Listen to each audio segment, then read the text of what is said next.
Thank you for the question. I think the Inflation Reduction Act speaks to a lot of what can be good about our system and what can be bad about our system, some of which I've already reflected upon over the course of the morning. The reason that we were able to achieve hundreds of billions of dollars in incentives and credits around renewable generation, EVs, and efficiency is because of the organizing of tens of millions of people over the course of decades, and that's an extraordinary thing. And also, the reason why it is insufficient is because of the influence of corporate special interests and corruption that made a point of blunting the bill and adding language that's likely to increase fossil fuel consumption and delayed its passage for 18 months while making it much narrower than otherwise would have been. So we still need to spend hundreds of billions of dollars over the course of coming years on climate change measures if we're going to meet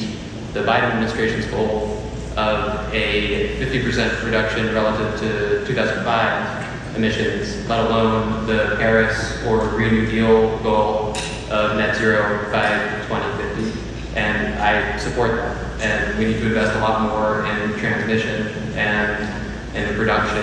and in batteries and in energy efficiency and public transit. We need to make a point of remedying racial injustices as we do so, and I support measures like a Green New Deal for public schools, a piece of legislation, Green New Deal for public housing, Green New Deal for cities that would do that. Over the course of my time in office, I helped make Providence, I think, the first capital city in the country to have a renewable energy standard. I oversaw passage of legislation to enable many wind turbines and solar panels we have up across the state today. This has been an impulse of mine since the beginning of my time in politics, and groups like Friends of the Earth, Bill McKibben, who created 350.org, are backing my candidacy because they recognize